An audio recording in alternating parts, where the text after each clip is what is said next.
Hello, everyone. Welcome to Collective Guidance Tarot. I hope that you are all doing well and that you are safe wherever you are. Thank you all for your continued support. I hope that this reading finds you well. So I saw a couple of pictures of Megan and Markle, Megan and Harry on the red carpet. I'm sorry about that. I guess when you speak so fast, you tend to make mistakes. But um, I saw a couple of pictures of them at the red carpet. It was actually interesting to see because if you guys remember, a month ago, or a few weeks ago, William and Catherine were looking amazing.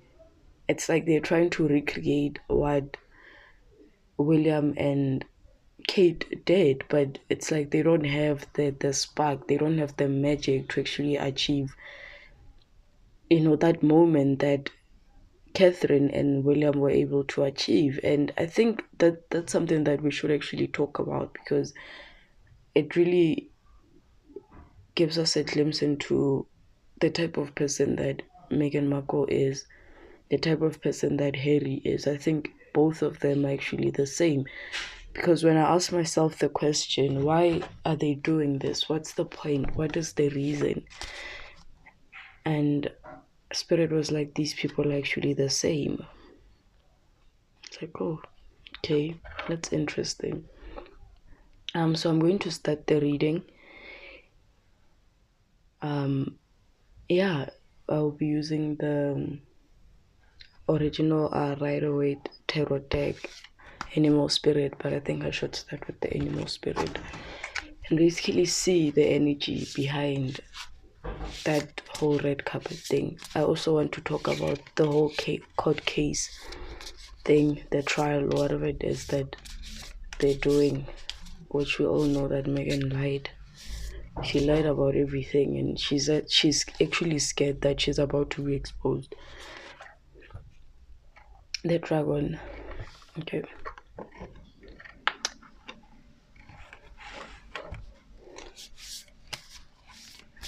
Okay, so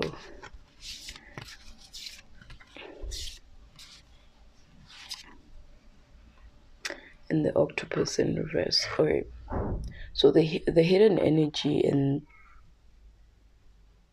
everything that they did with the red carpet is that with the octopus coming out in reverse, this is a lack of creativity. This is someone that has their hands on, as you can see, the octopus looks like it has its hands.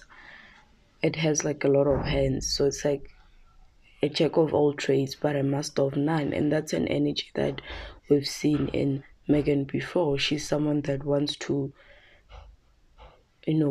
she wants to put her hands everywhere, but she doesn't really have a hang on stuff. The creativity is not there. She copies from other people. Because when the octopus comes out in the upright, this is someone that is creative. This is someone that it's actually weird that the dragon card is what is appearing on the front cover of the box. So yeah, this is someone that has no creativity. This is also a water sign, which tells us that this is someone that latches on to other people's ideas. This is someone that if someone does something and they get a reward from that, this is someone that would do the very same thing to expecting to gain the same rewards, but she doesn't really have the creativity to basically have a grip on things. The creativity is not there. She usually copies from other people. Same applies with Harry. The creativity is not there. That's why she just takes. Actually, I'm surprised that I said she, because I've actually been wanting to speak about his sexuality, which we are going to discuss in this reading. I don't care what anyone says, but yeah, we are going to talk about his sexuality because it plays a huge role in what's going on here. So this is someone that is also codependent because this is a water sign, and an octopus lives in the ocean. It's a vast amount of water, which means that it's a vast amount of emotions. So someone that does not have a hang on her emotions, she doesn't have the emotional intelligence. Both of them actually don't have the emotional intelligence to understand that um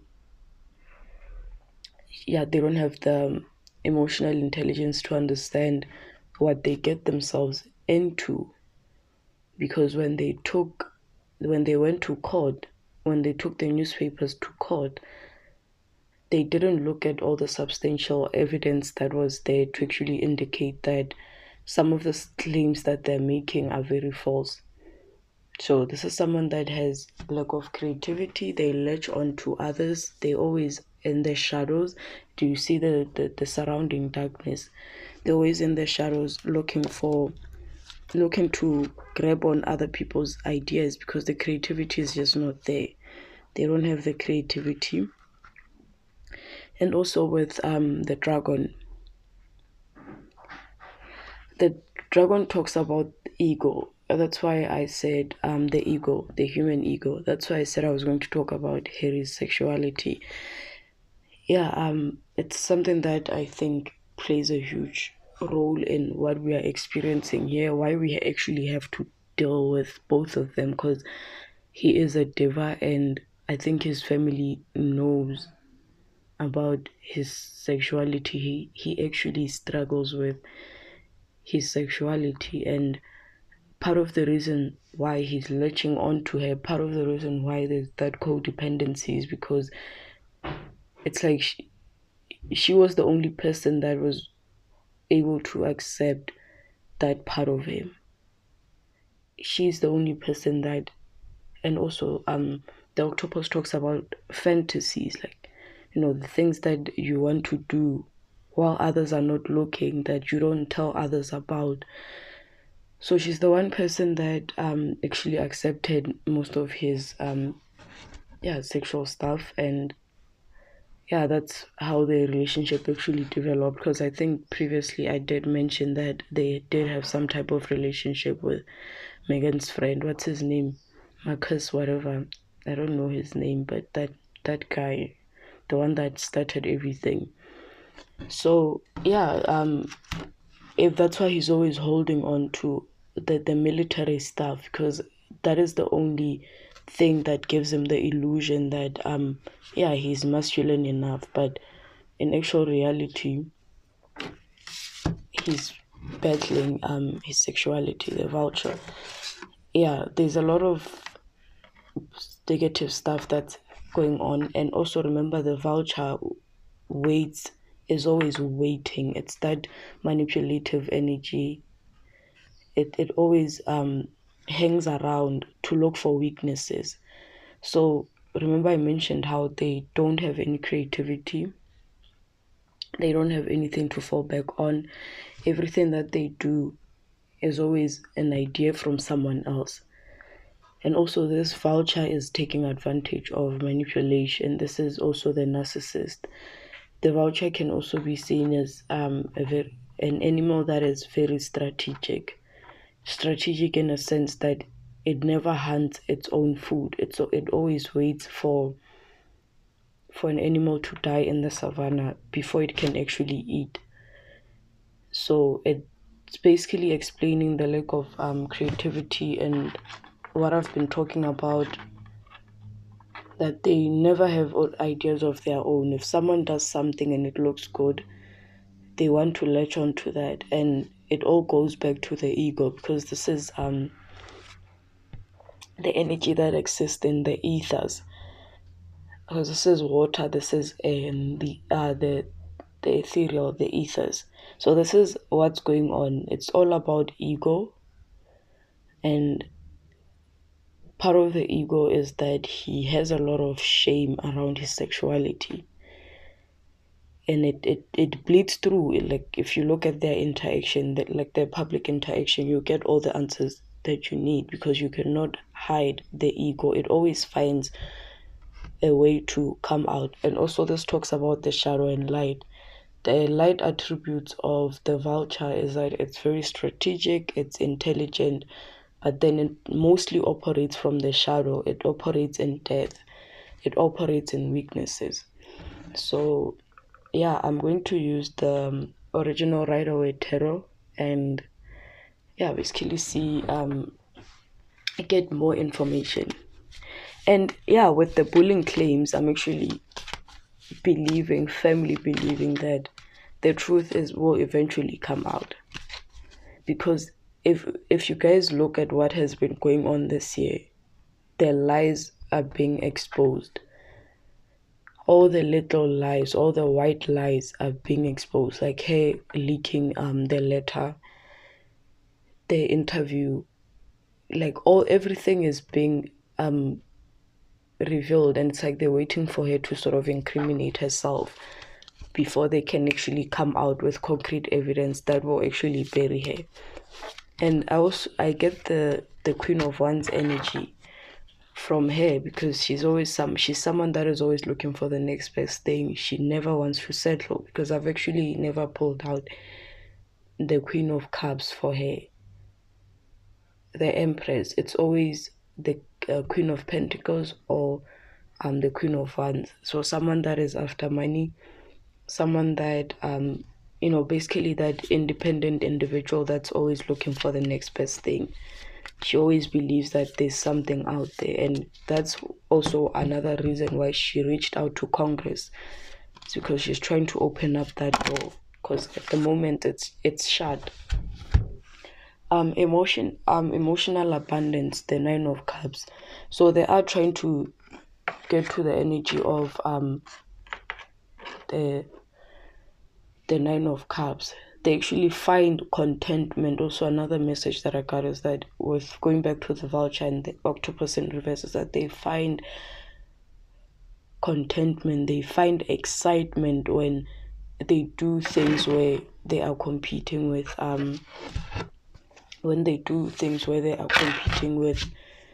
my hands are now dirty. They do whenever they do something in competition with William and Kate. This man looks pleased. He's folding his hands. He's happy. It's like, oh, I'm going to cause problems. Sit back and watch. Remember, I spoke about the waiting energy, the always watching, and the eyeball. Yes. So yeah, I always get the Queen of Wands energy with her, because she's always on to the next best thing. And it's weird because she's supposed to be this wonderful family woman juggling. Yes, this is someone that is never. Also, remember I spoke about having your hands and everything, juggling a lot of things at the same time. When you do that, you tend to forget the things that are important. You tend to forget your lies. You tend to forget the things that you're meant to prioritize, because she tells so many lies that she basically has to juggle everything. It's like that thing where you have to remember who you told this one, you have to remember who you told the other one, so that people don't find loopholes in your stories. And also, the Two of Wands also talks about the Two of Pentacles also talks about, I don't know if you guys can see the water in the background. This is someone that is very indecisive. This is someone that is always weighing the pros and cons of actually investing in something. I don't think she's fully invested, but for now she is, because this coin, that's the best thing at the moment. But once she gets her hands into politics, she's out. And by then she'll be too masculine for him, because he mostly operates from the feminine energy. He hasn't really utilized. I've been talking about integrating his shadow and light, which talks about him balancing his feminine and masculine.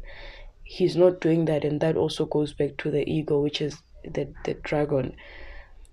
He operates from his shadowy self, from shame, guilt, because of his sexuality. And also the octopus is also an energy of sexuality, like homosexual. I don't know if that's the correct term. I don't want to be, yeah, because yeah, that's not an area that I'm very knowledgeable in. But yes, the octopus is also, but it's coming out in reverse, which tells us that he's trying to disconnect from that. But those who are close to him, even his friends, they know the truth.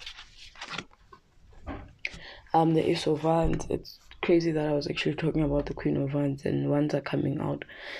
This is a card that talks about creativity, opportunities, but the supporting cards tell us an opposing story, because this is someone that has planted seeds, but he's not gaining rewards. This is also collaboration, teamwork, but the card is coming out in reverse. These are partnerships, collaboration, investments, networking with others. But the supporting cards, if I got maybe the Nine of Pentacles and this card in the upright plus the Ace of Wands, then I was going to say, wow, like creative wise, they're doing amazing. But the supporting cards are telling a different message. So this Ace of Wands is basically talking about this octopus energy is, and also ace. The ace is like the beginning of something. This is ash, I'm sorry, it's from the candle. It's talking about the beginning of something. Ace, it's where you start something, the start of a creative project. Here you are collaborating with others, and it's crazy that basically spirit is saying that yeah, collaborations were made, but these were not made in good faith. And also this can sometimes talk about contractual obligations that might bite you in the end, where you were expecting financial rewards from these contractual agreements, but you actually later find out that you were basically ripped off. So yeah, I don't know what that is about, but there might be something in the near future about that. The partnerships that they made, they might actually find themselves again back in court, because their life is just full of drama. So yeah, basically they did we got the answer for why they did that red carpet moment, because they thought that it was going to be magical, but no one is actually talking about it because it's so boring, it's basic. Even her dress didn't look nice, and she looks like she's gained a lot of weight. And narcissists don't like it when things look out of place. And I wonder how she feels about that. Emotional discontentment. When this card comes out in the upright, this is someone that is refusing an offer. He's looking at the other three cups. And remember, I spoke about the juggling and her looking for the next best thing, but she hasn't really fully accepted this cup from him. For her, now she's in this Queen of Wands energy where she's trying to make money, she's trying to get the next best thing. But what she's going to rediscover in the future is that there are no more, like, she doesn't have any opportunities anymore. She might actually have to stick it out with him. Why? Because everyone has basically figured out who she is and what she's all about. So this is going to be a slap in the face, because she thinks she has options. She thinks that she still has these three options to go on, but the card is coming out in reverse. So she might as well take this card and basically be a housewife of Montecito. Yeah. Like in the future, she is actually looking at other options, but what she will discover in the future, these are the three cups that spilled. She'll be faced with a lot of disappointment. The two cups behind her represent emotional stability, family. He's literally the only person that can offer her that emotional stability, because he's a CC and he doesn't really question much. So I think, yeah, she basically won a jackpot when it comes to him. But what she's about to discover with the Five of Cups is that she doesn't really have as much opportunities anymore. Like, unless she gets like a really bored old man that has a lot of money. But nowadays, most of these old men actually want younger women, and she doesn't represent youth anymore. Yeah, she thinks she has a lot of options. The Seven of Cups, which is illusions. I don't know why I'm getting a lot of cups. There's something going on emotionally in their relationship. Someone is not happy. And it's weird that this vulture is basically looking away from this whole situation. So yeah, Seven of Cups, illusions. When you think that you have more options than you actually do. Illusions, you're in the clouds. You're thinking that, yeah, I can be whatever I want, I can do whatever I want. But what she doesn't realize is that biology is actually working against her. She's aging, she's getting boring. She doesn't have something memorable that people can talk about. And oh, and I saw her book on Take a Lot. Take a Lot is like the Amazon that we it's like similar to Amazon, but Amazon is too big. But it's like an online shopping app. Yeah, I mean that the book is doing bad. No one is buying that book. It was actually on sale. It was actually way too cheap. So yeah, illusions. And the illusions goes back to that octopus energy where she thinks that she has all these amazing ideas, that she's doing fantastic. She still has tricks up her sleeve, but no, she's actually about to be exposed. The royal family is basically they want things to be exposed. They're going to expose this now. After a few months, expose this now, and then eventually, when everyone sort of catches up to the type of person that she is, then they'll drop that bombshell. So it's like they want her to basically entangle herself. Yeah, the Ace of Swords, the truth. They will come out with the truth, and the truth is it has a crown, so it might be coming from the British royal family. So yeah, I think I'm gonna end the reading because I don't want it to be long and I have stuff to do. Competition, fights. Yeah, there's just a lot that is going on underneath the surface, and we are going to learn a lot about her. A lot is going to be exposed because her lies are always being exposed. One thing that I actually like is that her lies are always being exposed. So yeah, competition, which goes back to them looking at what Catherine and William did and trying to recreate that, but the creativity is not there. People are just bored. People are bored, and she thinks that she has all these amazing opportunities, but yeah, she basically chose a CC, and I think I'm actually starting to believe that once she discovers that, once she wakes up from the illusion and sees that, yeah, he's basically the only jackpot that she'll ever receive at this point. She's going to stick it out and be with him forever. And yeah, he gets to benefit from that because he has a very masculine woman that basically plays out his masculine side because he's very feminine. He operates from the feminine side, and she basically allows him to live out all his weird fantasies and do whatever he wants. It's basically like an agreement that they both have that, yeah, allow me to do this and I'll also get you what you want. It's basically sort of like an like a partnership, some weird partnership, some weird agreement that they had when they started seeing each other. Thank you guys for watching. I'm going to end the reading. Hopefully I'll be able to do more readings this weekend, but I'm not promising anything. But yeah, thank you all for watching, and I'll see you in my next reading. Bye.